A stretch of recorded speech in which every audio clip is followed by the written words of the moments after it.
Selamat siang kepada peserta webinar nasional 2021 ini.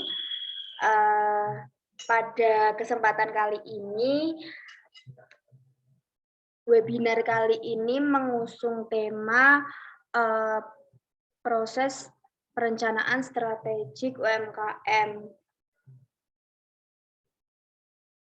Silakan di-share screen.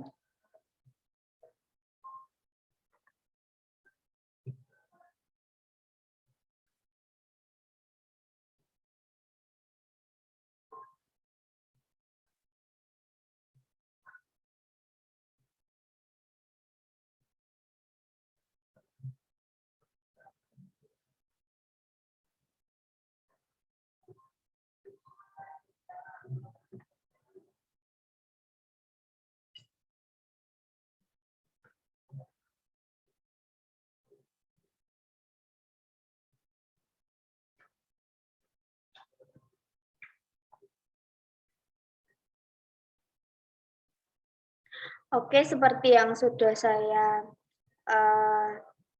bicarakan tadi, pada webinar kali ini kita akan bersama-sama membahas mengenai proses perencanaan strategik UMKM. Next slide. Sebelumnya perkenalan dulu, saya Devi Berliana Handayani Putri. Saya saat ini masih menjadi mahasiswi S1 Akuntansi 2019 FEB UNS. Next slide.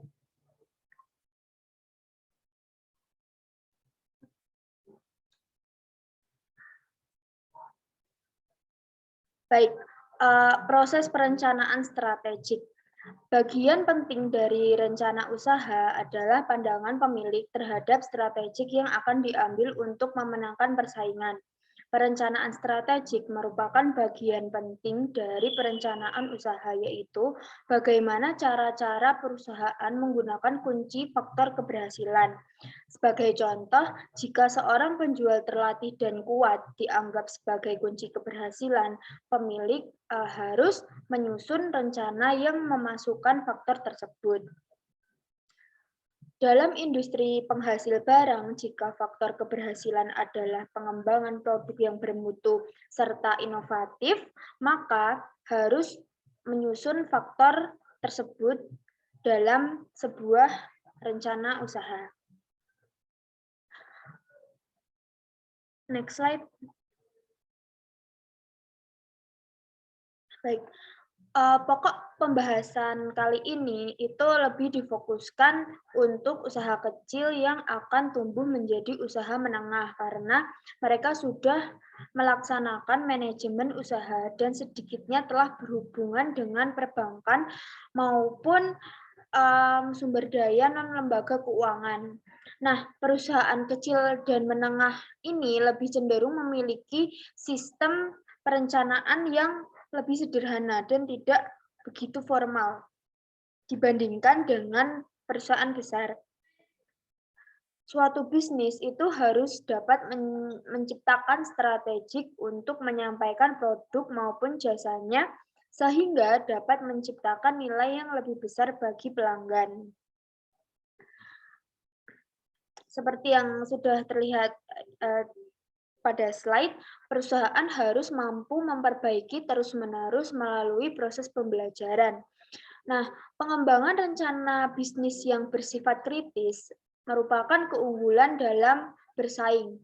Keunggulan bersaing adalah kumpulan faktor-faktor yang membedakan suatu perusahaan dari pesaingnya dan memberikan posisi yang unik di dalam pasar. Pembangunan keunggulan bersaing merupakan hasil pemikiran strategis dan wirausahawan yang berhasil adalah ahli berpikir strategis. Sebuah bisnis, khususnya bisnis kecil dan menengah, agar terus maju harus menetapkan suatu rencana bisnis untuk menciptakan sesuatu yang unik di dalam pikiran calon pelanggannya. Keberhasilan bisnis itu dilakukan dengan menyusun sebuah rencana strategis, baik di dalam aspek finansial maupun dalam fisik. Sewaktu mengembangkan perencanaan strategis, perusahaan atau khususnya UKM atau usaha kecil dan menengah itu banyak memiliki keunggulan dibandingkan dengan perusahaan besar sebagai pesaingnya. Bisnis kecil itu biasanya hanya memiliki jenis produk, lalu jenis pelanggan yang lebih sedikit dan biasanya jelas, serta daerah geografis tertentu. Pebisnis UKM juga mempertahankan hubungan dekat dengan para pelanggannya, yang memungkinkan pergeseran dalam keinginan dan kebutuhan pelanggan. Manajemen strategik sendiri dapat meningkatkan efektivitas perusahaan kecil, tetapi para pemiliknya itu harus mengandalkan prosedur seperti yang pertama itu menggunakan horizon perencanaan yang relatif pendek sekitar kurang lebih 2 tahun. Lalu pendekatan kausual dan tidak formal. Yang selanjutnya melibatkan para karyawan dan pihak luar untuk mengingatkan tentang keandalan dan kreativitas dari rencana yang dihasilkan, serta yang terakhir yaitu memfokuskan pada berpikir strategik. Perencanaan strategik itu bukan merupakan keluaran tetapi melainkan suatu proses yang berlangsung. Karena pemikiran strategik itu tidak memiliki titik akhir. Dan dengan demikian perencanaan strategik harus terus berlanjut. Nah, kali ini saya akan sharing 10 langkah-langkah mengenai proses perencanaan strategik pada UMKM. Next slide. Langkah pertama yaitu mengembangkan visi yang jelas dan menerjemahkannya ke dalam pernyataan misi yang bermakna. Nah, para pendiri maupun pemimpin perusahaan itu mempunyai tujuan jangka panjang yang akan dituju oleh perusahaan tertentu. Tujuan tersebut merupakan suatu impian yang merupakan cita-cita di masa depan yang ada pada pendiri perusahaan maupun pimpinan perusahaan sebagai visi. Visi sendiri dibangun berdasarkan nilai-nilai yang memberikan sebuah batasan bagaimana harus bertindak yang merupakan budaya organisasi perusahaan. Sementara misi merupakan sebuah ungkapan yang luas dari tujuan bisnis. Misi memberikan arah kemana harus pergi. Misi memberi rumusan dari seluruh rencana bisnis. Pernyataan misi pada dasarnya merupakan himpunan dari warna keseluruhan perusahaan. Pernyataan misi memberikan pernyataan ciri-ciri, identitas, serta lingkup operasional perusahaan.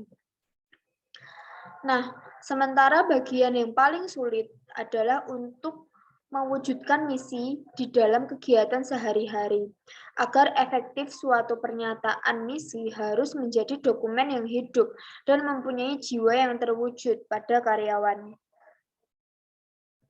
Pernyataan misi itu harus menjawab pertanyaan sebagai berikut. Yang pertama itu, apa dasar kepercayaan nilai organisasi perusahaan? Apa produk dan jasa yang diperlukan pelanggan? Bagaimana agar lebih memuaskan kebutuhan dan keinginan pelanggan? Mengapa pelanggan mau berurusan dengan perusahaan? Apa yang mengandung nilai bagi pelanggan dan bagaimana dapat menawarkan nilai yang lebih baik? Apa keunggulan bersaing perusahaan? Dalam segmen pasar yang bagaimana bisnis akan memilih bersaing?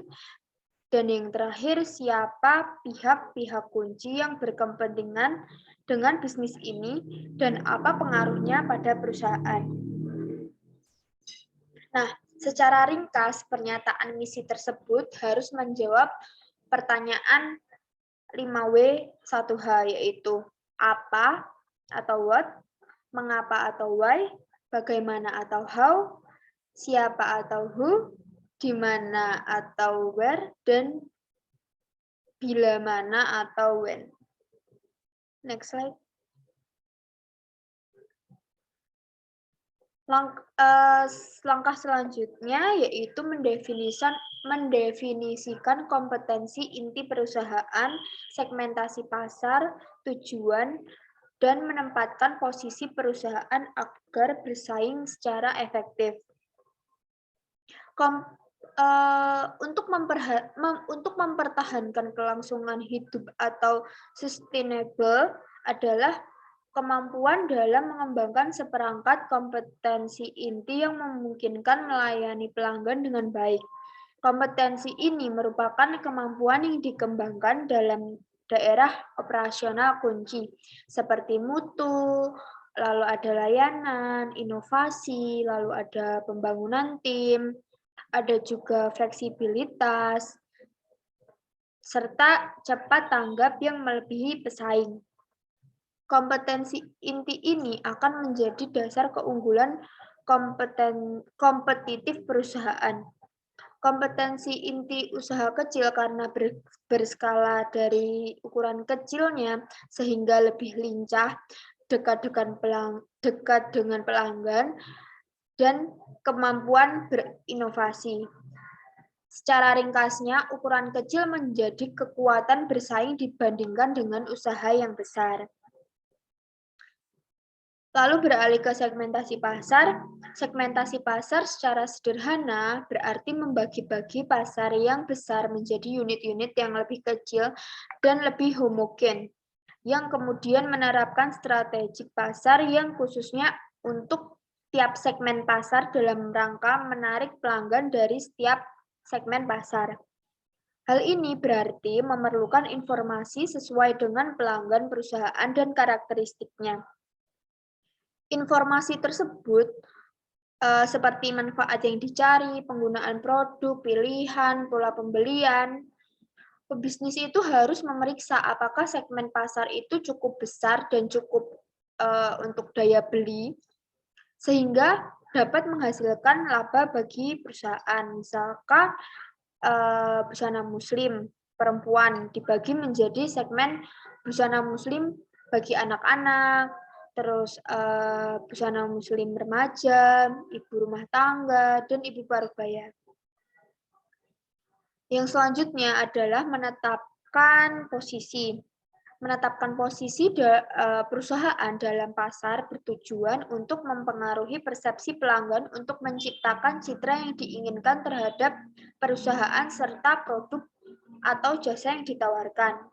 Oleh karena itu, perusahaan harus berusaha memposisikan produknya berbeda dari pesaingnya dengan menggunakan beberapa ciri penting bagi pelanggan, seperti bisa dengan mutu, harga, layanan, serta penampilan barang yang ditawarkan. Next slide.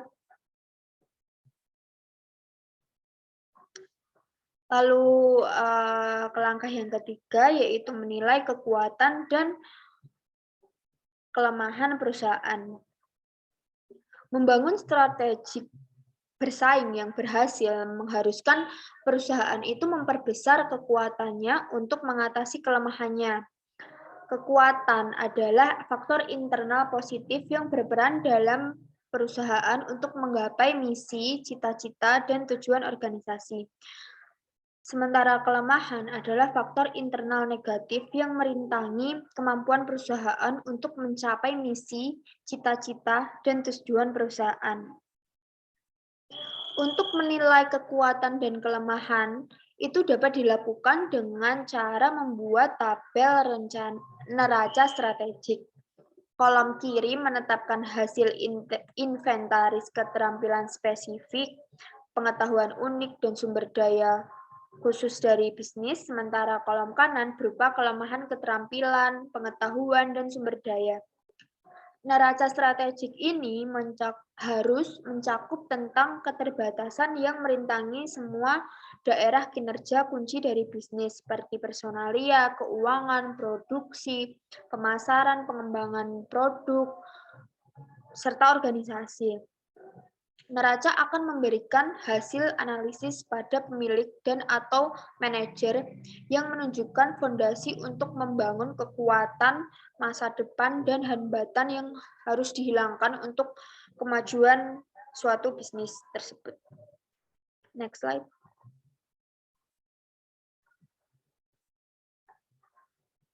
Lalu langkah yang keempat yaitu memperhatikan lingkungan sekeliling untuk mengetahui adanya peluang maupun ancaman yang mungkin dihadapi oleh bisnis.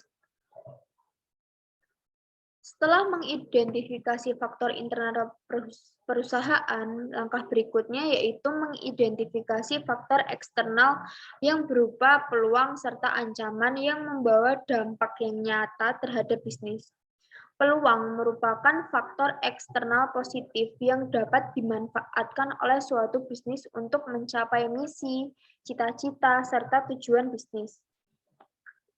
Peluang itu tidak terbatas, tetapi hendaknya memilih satu atau dua peluang yang sangat berpengaruh terhadap keberhasilan bisnis di masa yang akan mendatang. Dalam kaitannya, pemilik itu harus jeli untuk memperhatikan peluang pasar yang potensial yang membawa pengaruh pada bisnis minimal 2 tahun ke depan yang belum dilihat oleh pesaing. Sebagai contoh, peluang baju muslimah bagi anak-anak kecil umur 14 tahun ke bawah yang masih terbuka peluangnya, sementara untuk remaja dan ibu-ibu rumah tangga di mana-mana itu udah banyak pesaingnya yang udah masuk pasar. Lalu ada juga ancaman. Ancaman itu merupakan kekuatan-kekuatan luar yang negatif yang merintangi kemampuan perusahaan untuk mencapai misi, cita-cita, serta tujuan. Goncangan luar bentuknya aneka ragam, seperti dapat berupa masuknya pesaing baru yang masuk pasar, lalu ada peraturan pemerintah mengenai kegiatan bisnis, lalu ada gangguan keamanan, naiknya bunga bank, kemajuan teknologi yang membuat produk perusahaan menjadi kuno, krisis ekonomi, dan lain sebagainya. Nah, langkah yang ketiga dan keempat ini merupakan analisis SWOT yang telah sering diterapkan pada penyusunan rencana strategik pada setiap unit eselon 2 pada organisasi perangkat daerah. Kompetensi analisis SWOT untuk perusahaan kecil akan lebih mudah diterapkan untuk analisis SWOT bagi unit-unit perusahaan kecil di kabupaten dan kota. Next slide.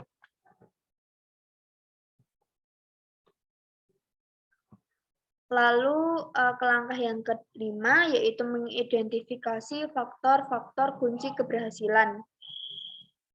Setiap bisnis itu dicirikan oleh variabel yang dapat dikendalikan yang menentukan keberhasilan relatifnya di pasar. Mengidentifikasi dan mengubah variabel merupakan cara usaha kecil dalam mendapatkan keunggulan kompetitif dengan memfokuskan kepada memaksimalkan kinerja faktor kunci keberhasilan. Para pemilik usaha kecil harus memahami bagaimana faktor-faktor kunci keberhasilan di dalam segmen pasar.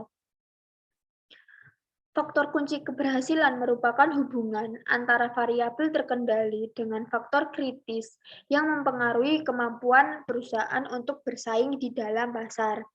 Variabel terkendali sendiri bisa dalam bentuk jumlah wiraniaga, lalu ukuran pabrik, bisa juga biaya iklan, kemasan produk, tetapi lebih banyak ditentukan oleh biaya per unit produksi, distribusi per unit, atau pengembangan per unit. Faktor lain yang tak berwujud seperti mutu produk, pelayanan, lokasi pasar, ketersediaan fasilitas kredit kepada pelanggan juga bisa. Next slide. Lalu langkah yang keenam yaitu analisis pesaing atau analisis persaingan. Dalam kegiatan strategik yang penting adalah mewaspadai terhadap persaingan melalui intelijen kompetitif. Kegiatan ini bertujuan untuk mengidentifikasi pesaing baru, menghindari kejutan yang berasal dari strategik dan taktik-taktik baru dari pesaing, lalu menyiasati para pesaing pada medan strategik kunci dengan mengetahui apa yang akan dilakukan ke depannya.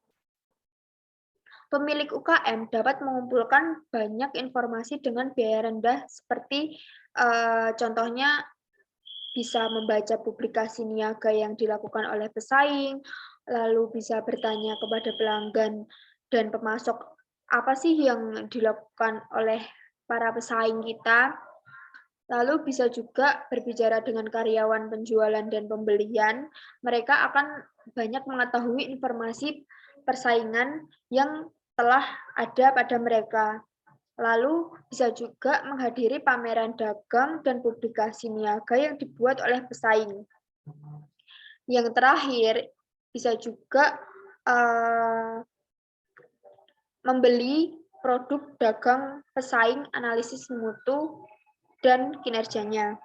Nah, pebisnis UKM itu dapat menyusun informasi intelijen untuk menilai tiap pesaingnya dan membuat tindakan strategik yang spesifik yang akan meningkatkan posisi persaingan di pasar. Next slide. Kita masuk ke langkah yang ketujuh, yaitu menciptakan cita-cita dan tujuan perusahaan. Sebelum manajer UKM itu menyusun seperangkat strategik yang komprehensif, maka harus menetapkan dahulu goals atau tujuan. Kadang disebut pula maksud atau purpose dan sasaran atau target. Dalam project management system dikenal logical framework, goals, purpose, output, dan input. Cita-cita atau goals adalah cita-cita yang bersifat umum dan kadang masih abstrak atau tidak kuantitatif. Cita-cita hanya sekedar menjadi tingkat pencapaian umum yang ingin dicapai. Lalu untuk tujuan merupakan bersifat spesifik mengenai kinerja, umumnya menyangkut kemampuan labaan, pertumbuhan, efisiensi, pangsa pasar, sumber dana, fasilitas fisik, lalu struktur organisasi, ada juga kesejahteraan karyawan, dan tanggung jawab sosial. Manajer harus menentukan prioritas tujuan mana yang paling penting, lebih spesifik dengan angka kuantitatif. Output atau target maupun sasaran itu harus kuantitatif, baik hasilnya maupun waktu pencapaiannya. Ciri-ciri tujuan yaitu dapat diukur, dapat dicapai, masuk akal dan realistis, serta menantang dan tepat waktu pencapaiannya. Next slide. Kita masuk ke langkah yang ke-8, yaitu merumuskan opsi-opsi strategik dan memilih strategik yang sesuai. Pemilik usaha kecil harus memiliki gambaran yang jelas mengenai hal-hal terbaik apa yang harus dilakukan dan apa keunggulan kompetitifnya. Juga harus mengetahui kelemahan dan keterbatasan bisnisnya, serta pesaingnya. Langkah selanjutnya adalah menilai strategi yang dipilih dan menyiapkan rencana untuk mencapai tujuan. Strategi adalah suatu peta taktik dan tindakan yang disusun oleh pengusaha untuk mencapai misi, cita-cita, serta tujuan perusahaan. Strategi adalah proses mencapai tujuan-tujuan. Dengan demikian, strategi adalah rencana dasar yang mencakup bagian utama dan menggabungkannya sebagai suatu kesatuan. Strategi berorientasi pada tindakan. Terdapat 3 alternatif strategi dasar yang dimiliki UKM, yaitu yang pertama ada biaya rendah, yang kedua ada diferensiasi, dan yang ketiga ada fokus.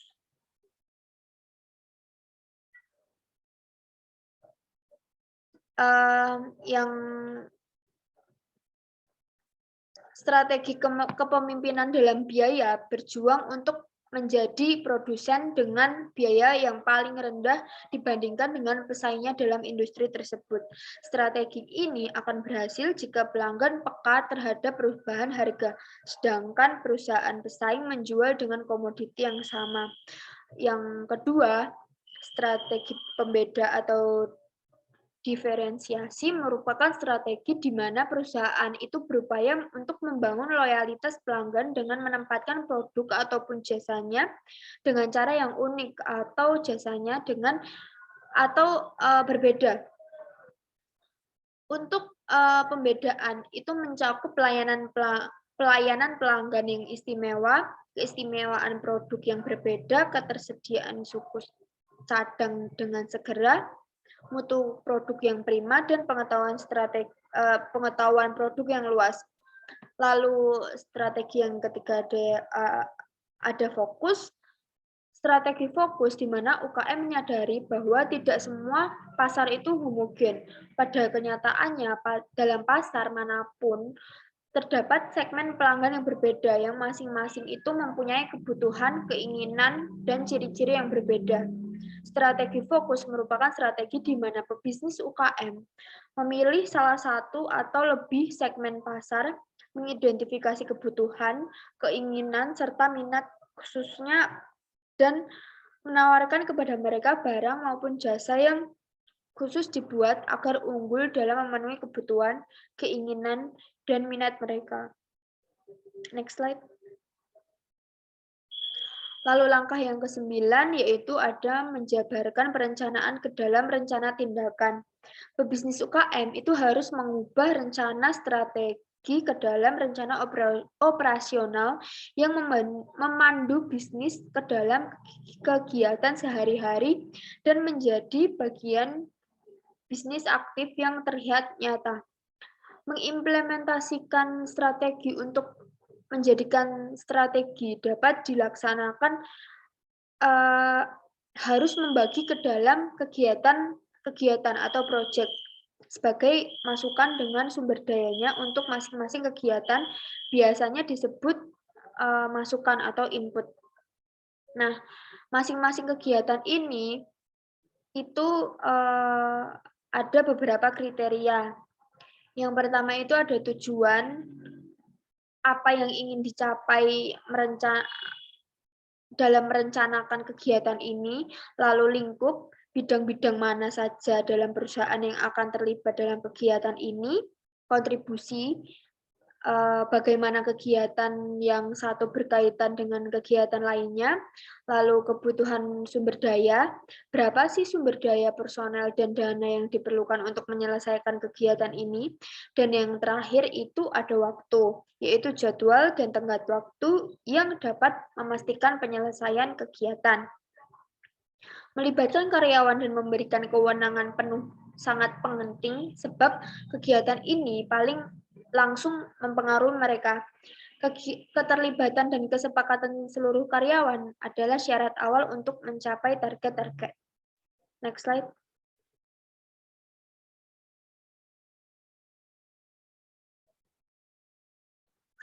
Lalu langkah yang terakhir, yaitu langkah yang ke-10, ada menetapkan pengendalian yang tepat. Sampai sejauh ini, proses perencanaan telah menciptakan tujuan organisasi dan telah mengembangkan strategi untuk mencapai tujuan. Tetapi jarang kinerja bisnis yang sesungguhnya itu sesuai dengan tujuan yang telah ditetapkan. Oleh karena itu, pebisnis UKM harus sadar perlunya mengendalikan hasil-hasil yang menyimpang dari tujuan semula. Mengendalikan strategi. Perencanaan kalau tanpa pengendalian itu hanya memiliki nilai kecil operasionalnya. Suatu program perencanaan yang baik memerlukan proses pengendalian. Mengendalikan kegiatan dan menjaga tetap dalam jadwal berarti bahwa pebisnis UKM mengidentifikasi dan melacak indikator-indikator kinerja kunci. Sumber indikator adalah data operasi dari kegiatan normal perusahaan sehari-hari yang telah ditentukan.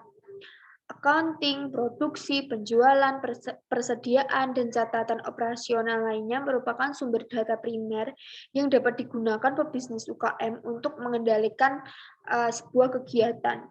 Sebagai contoh, untuk pelayanan pelanggan, indikatornya meliputi keluhan pelanggan, pesanan yang dikembalikan, ketepatan pengiriman, dan ketepatan order.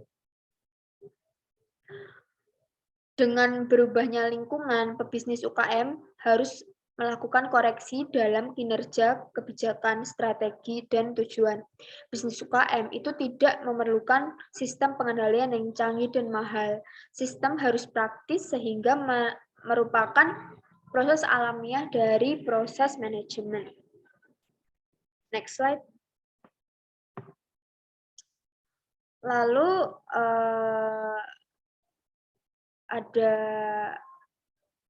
summary atau ringkasannya.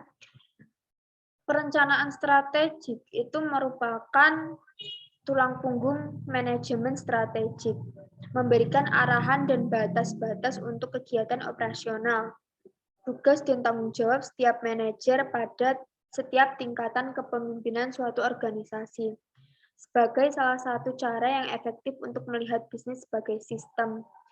Keringanan tanggung jawab manajemen puncak secara efektif dan membantu para manajer untuk meningkatkan kompetensi manajerialnya. Peluang sumbang peran dengan kecakapan dan bakatnya dalam proses pengambilan keputusan, dan yang terakhir memungkinkan para karyawan memperoleh rasa keterlibatan dan kepuasannya. Next slide. Baik, sekian presentasi dari saya. Jika ada yang ingin bertanya, dipersilahkan.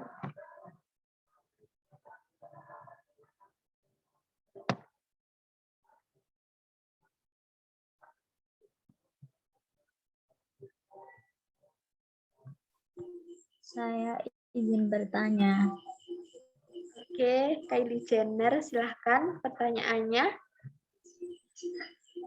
Jadi perkenalkan, saya Kylie Jenner. Saya izin bertanya terkait apa sih manfaat dari perencanaan strategik pada umumnya seperti itu, secara umum. Baik, pertanyaannya sangat bagus ya, seperti namanya, Kylie Jenner. Saya izin menjawab. Manfaat perencanaan strategik itu sebenarnya ada beberapa, tapi saya hanya menyebutkan sedikit saja. Yang pertama itu sarana untuk berkomunikasi antara semua tingkat manajemen mengenai sasaran, strategi, atau rencana operasional. Hal ini akan meningkatkan pemahaman semua tingkat manajemen mengenai peluang dan persoalan penting yang dihadapi setiap manajer masing-masing dan secara keseluruhan. Yang kedua, merupakan suatu proses pelatihan manajemen. Dengan demikian, terjadi organisasi pembelajaran yang akan memberikan kontribusi kepada kinerja organisasi. Dan yang terakhir, dapat meningkatkan motivasi dan semangat kerja para manajer. Hal ini disebabkan dilibatkannya proses merumuskan rencana strategik dan merasa puas memberikan kontribusinya sesuai dengan martabat mereka sebagai manajer. Mereka mengetahui apa yang diharapkan dari mereka, rasa aman meningkat, dan lebih percaya diri. Hal ini akan menjadikan mereka makin dapat menyesuaikan diri terhadap organisasi, suatu hal yang sangat berharga di dalam organisasi. Seperti itu jawaban dari saya. Apakah ada tanggapan dari Mbak Kylie Jenner? Jadi ya sangat bermanfaat ya, hubungan. Dan itu, terima kasih. Baik, sepertinya tidak ada lagi yang ingin bertanya. Saya cukupkan sampai di sini. Terima kasih kepada para partisipan yang sudah bersedia gabung di dalam webinar nasional pada tema yang kali ini. Saya, Devi Berliana, pamit undur diri. Semoga kita bisa bertemu lagi di lain kesempatan. Terima kasih semuanya. So amazing.